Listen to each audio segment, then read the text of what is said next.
she was the one that gave number 4, number 1 in Imo State. You understand? And has she changed from that? We need to know if she has changed from that. So 2027 is coming, and they are going to put her there to wait. I don't understand, and to wedge. Even though Bola Ahmed Tinubu said that they will not interfere, in their affair, it's not true. I can tell you, it's not true. But when they interfere, you will not know. He cannot tell us that he does not have the telephone numbers of the CDN. He cannot tell us that he does not know where to meet with the CDN, even sick people and private, that no one will know. You understand? So, and the CDN will look at it as I've been favored to become the CDN at this time. So I will also favor the person who made it possible, or who became CDN in his government. Which has always been the play in Nigerian politics. So the only thing that we can position ourselves to do is to come out and vote massively in 2027 for a new leader. And when we vote massively, it will be very difficult for them to rig themselves into power. But if we say our vote doesn't count, and we sit down at home, then they can manipulate figures to favor themselves. And then they will also continue to remain in power, and we continue to face this hunger, lack, inflation, oppression, depression that we are facing right now. Moving backward instead of forward. You understand that we are facing now. So that is my take on that area.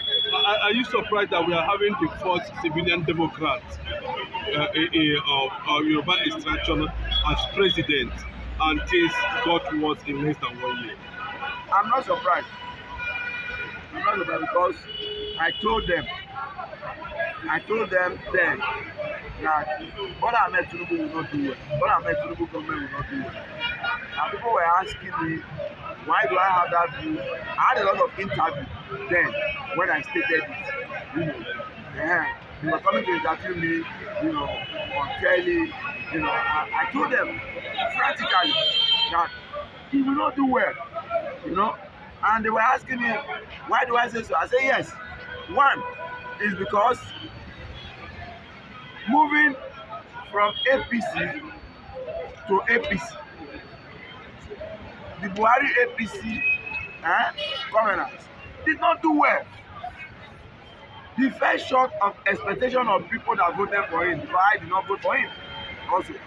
He fell short of it, and people were lamenting. And so, if such APC government did not do well, and you are now transmitting from another a bad APC government to another APC government, I told them it will be worse. That's number one. Number two, judging from the antecedent of Bola Ahmed Tinubu, he has always been a taskmaster. In Lagos, he used tax to enrich himself in Lagos here. And so now, if he comes into the federal government, he will also enrich himself the more. He will not leave that system, because that was what King Solomon did in Israel. Yes, he taxed the people because he has large federal government that time. Call it any government, So he need to keep them. He need to feed them, and so he taxed the whole Israel. So, and I said that is what Tinubu will do, and he will use it to enrich himself the more. And that's exactly what he's doing now. In the midst of all this scarcity, he bought 2 Cadillac, one for himself, one for his vice president. Expensive Cadillac, and then brought another refurbished private jet, federal government private jet for himself. When people are crying that there is no food, there is hunger in the land. So you not see that kind of person, and I told them before, and that is what is happening now. And that is why even the West are also deeply affected and they are also crying. Eh? The rich also are also crying. You know, like the poor lamenting seriously. You understand? So that is how it is now. So I know it will not do well. And even with all his promises, we know very well that it will not do well. They keep on begging us to be patient, to be patient, to be patient. In governance, you don't preach patience. But in religion, you can preach patience. I don't understand. For instance, Jesus is coming back very soon. And people are patiently waiting for the coming of Jesus Christ. That is preaching in religion. But in governance, you don't preach patience because you have everything on ground. You have the ministries, you have the resources. So why are you telling us to be patient? You know, put them into use and let the people see the effect of it and benefit from it. That is how governance is being run. Yes, sir, thank you so much. What is your advice of to Eastern governance, governors concerning Nnamdi Kanu presently? The governors should not be deceived. They should not fall for deception where they will tell them they come to APC.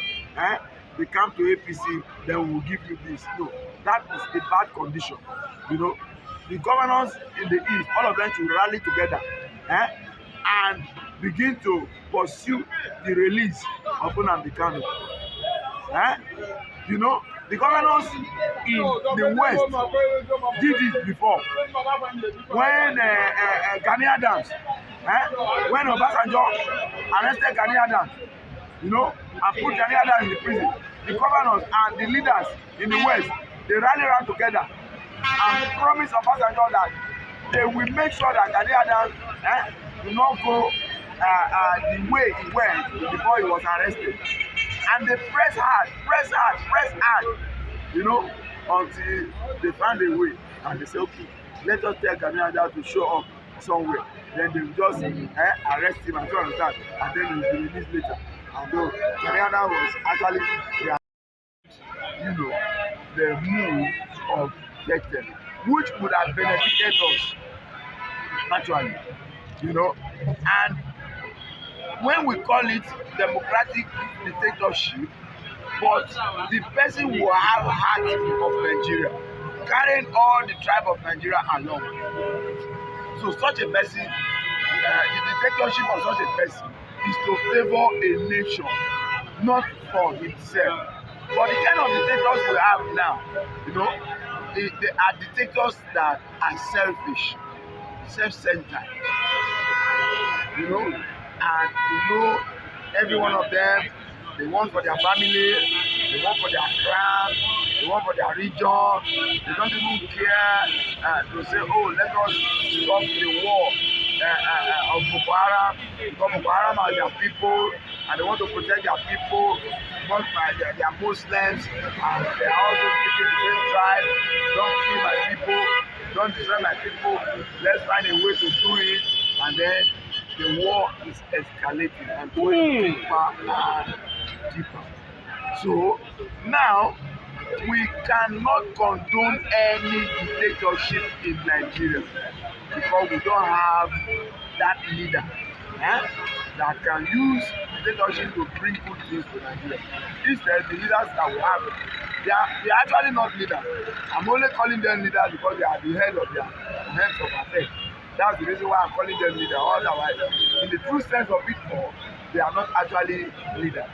They are selfish, you know, and they are very, very particular about, you know, their cronies. What they will get. Remember, when Tinubu was vying for this post, he said, we have our money. He was talking of himself and the wife now. We have our money. We are not coming for Nigerian money. Anybody that makes such statement,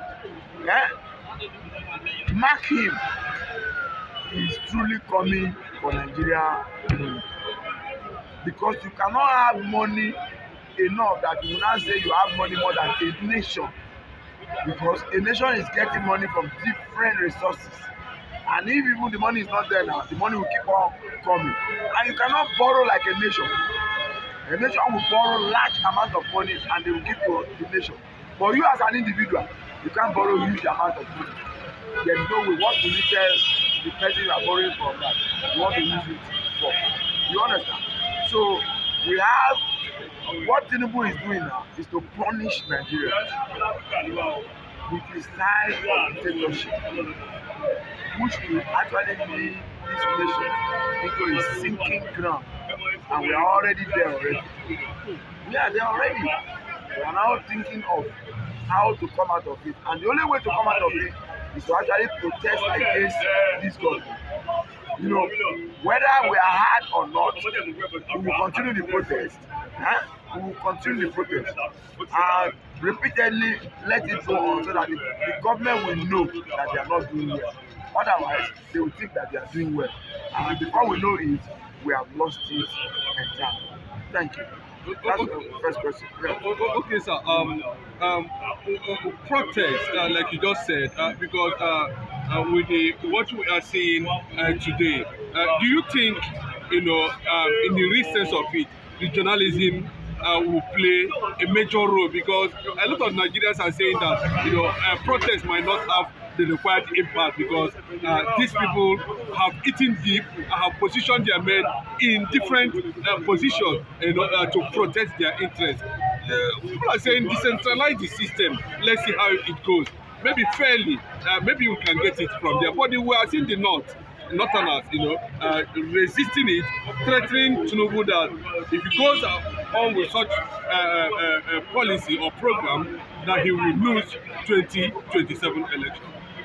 Yeah. Whether Nigerians who are on the other side think that protests will not have impact or not, I still maintain the stand that we will continue to protest against bad governance. That's on one side.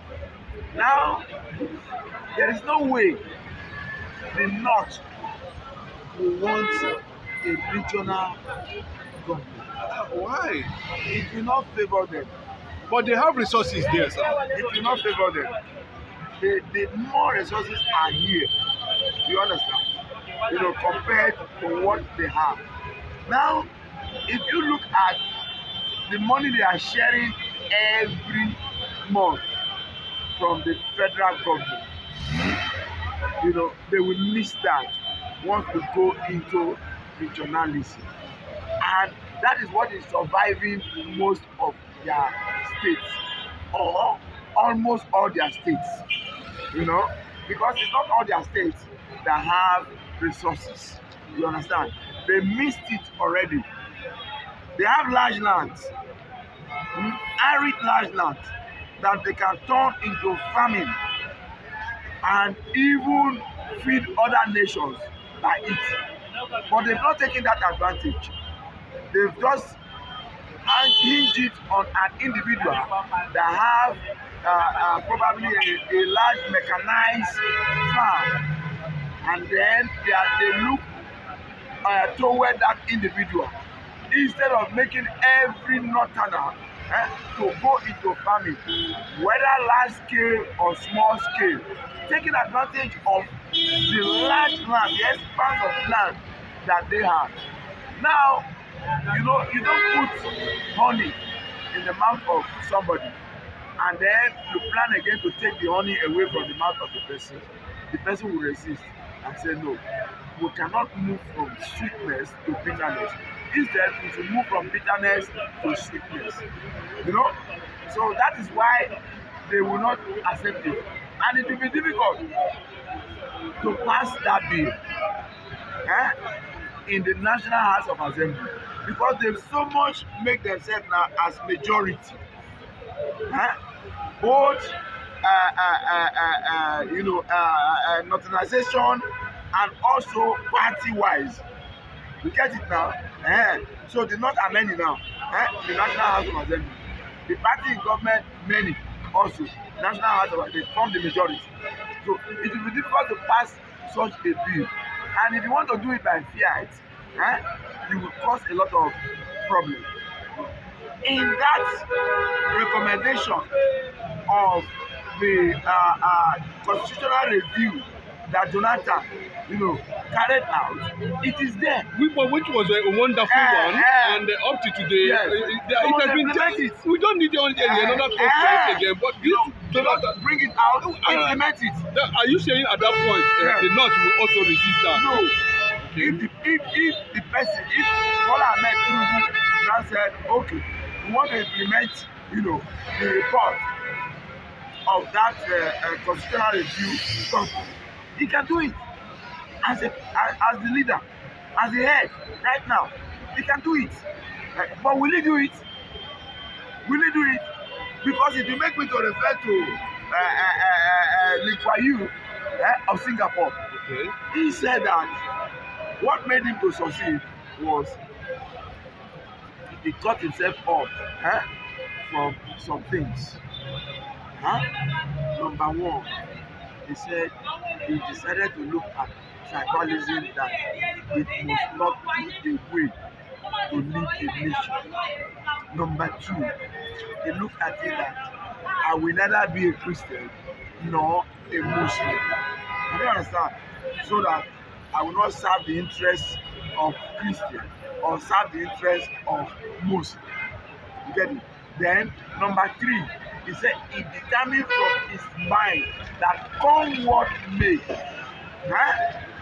come what may, I want to serve my nation, even as a leader, to bring my nation to where other big nations are today.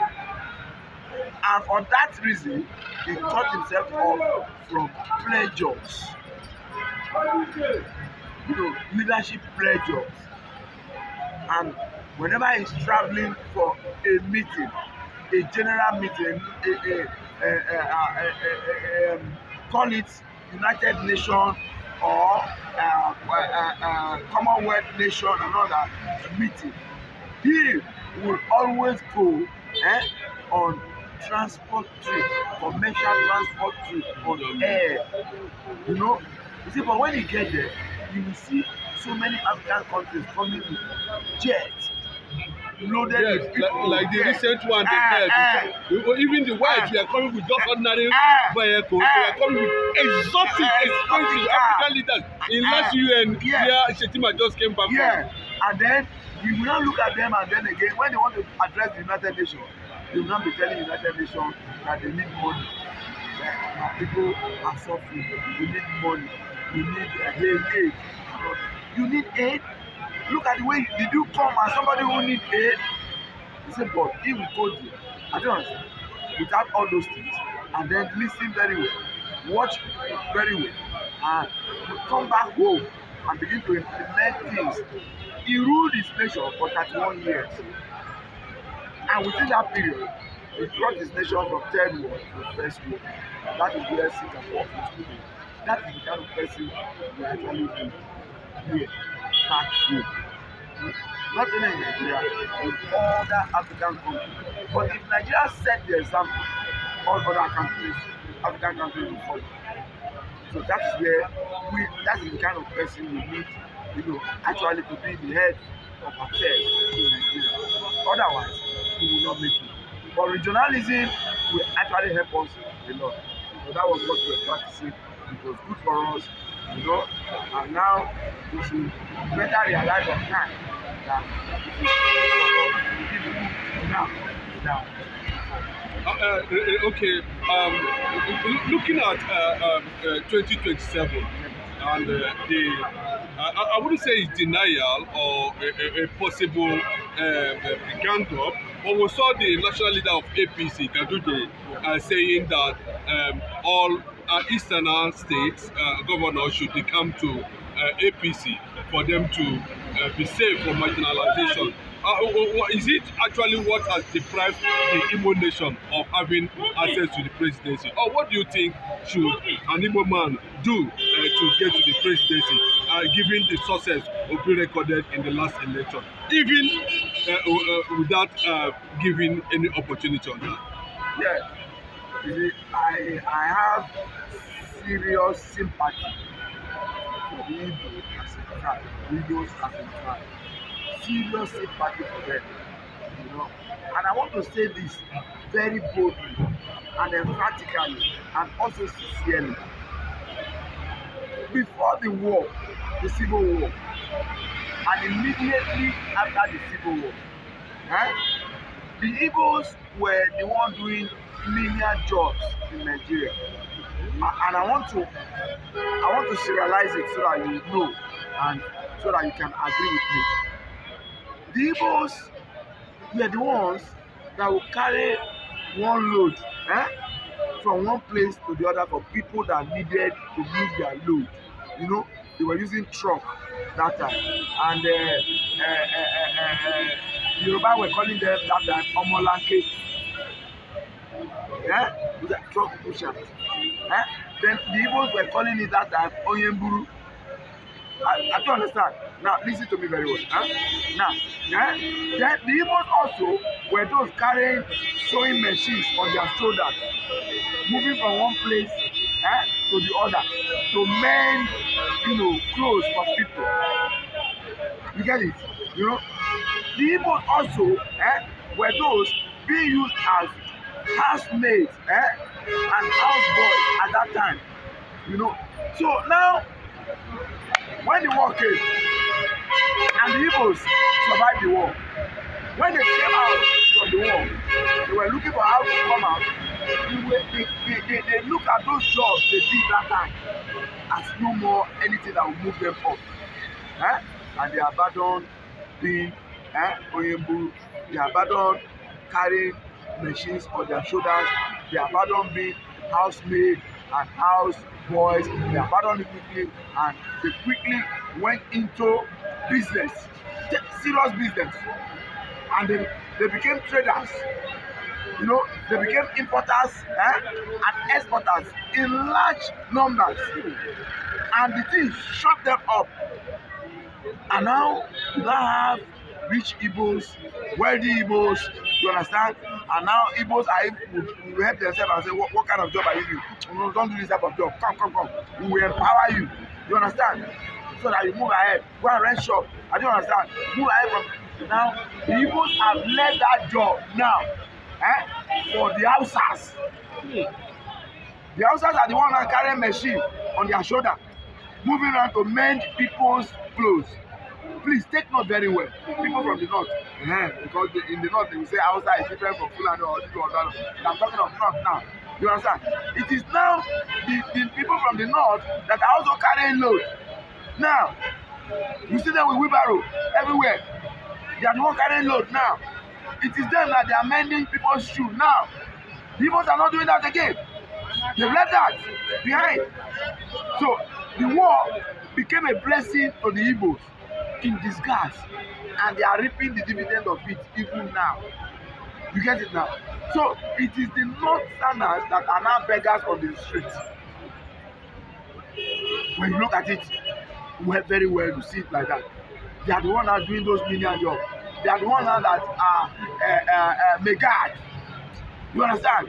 You know, all these menial jobs, they take it into Igbos have left that ones behind. I'm saying this because I came from a very big family, and the Igbos worked for my father those days when my father was having business with the whites. Okay. That time, you understand? Okay. You know, so that's why I know all these things. So I know what I'm saying. So why do I now sympathize with Igbo? I sympathize with the Igbos because there is a gang up between the West and the North, not to allow Igbo man to become president of Nigeria. And it is only Obasanjo that came out and said that no, you know, it is enough. Enough is enough. It is time for an Igbo man to be president of Nigeria. And then the other man, after the federal leader, also join Obasanjo. Yes. Join Obasanjo and say yes, it is right now. We can find goodness in Obi, Peter Obi, you know, and let the whole country rally around and vote for Peter Obi and let Peter Obi become the president of Nigeria. You understand? And that was the reason why me too, I left PDP and moved to Labour Party. I voted for Peter Obi, and I will still vote for him if he come up again. You understand? Because there's so many of us left PDP to vote for Peter Labour Party because of Peter Obi, because we found that there is sincerity in him, and there is readiness, to be a good leader in him. So that was what we found in him that made us to say we must vote for him. So now the Yoruba and the Northerners, which is the West and the North, must stop that conspiracy. And high time they will say, let an Igbo man rule this nation, and let us see the difference that it will make. Because if they say Wazobia, why have they removed the Bia and turned it now to Wazo? I don't understand. They should better know it and identify it as Wazobia, which is the Yoruba, the Hausa, and the Igbo. So they should allow the Igbo man to become the president of this nation. Me, I will vote for Peter Obi if he comes up again, or even any other Igbo man come up. I will vote. Even though I'm not an Igbo, I don't understand. Like Obasanjo is not an Igbo. Their very leader is not an Igbo. I don't know, but he is supporting Igbo.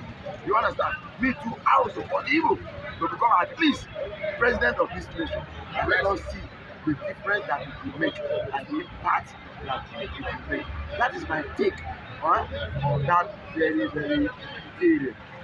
Thank you, sir, for that beautiful submission. On the last one question that is also bothering the viewers to understand it very well, is that the new CGN,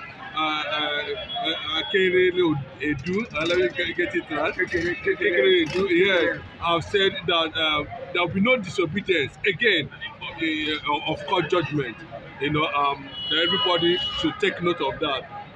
Is it a fair play on Nnamdi Kanu, considering the fact that court has granted him bail several times and he has not been released, even up till now? Are we seeing a nod or a part of a deal entered by Tinubu to not to give Nnamdi Kanu bail, considering the fact that Sunday Igboho, Sowore, and the rest of them also enjoyed that grace? All right. The CJ, the new CJN, KKLP, has also continued with the usual rhetorics whenever a new CJ is appointed. The rhetoric is that, oh, we will not tolerate this, oh, we will not condone this, oh, we will not do this. And at the end, what they say they will not do, that is what they continue to condone. The one that left now said the same thing, and we found him not doing what he promised that he would do. So, in my own view, we cannot trust the new CJ until we see the practicality of what the CJN has promised or vowed that will not take place in Nigeria. But the truth is that I see it in this way. Dictatorial democracy any longer. We lost the opportunity to have it when Obasanjo wanted third term.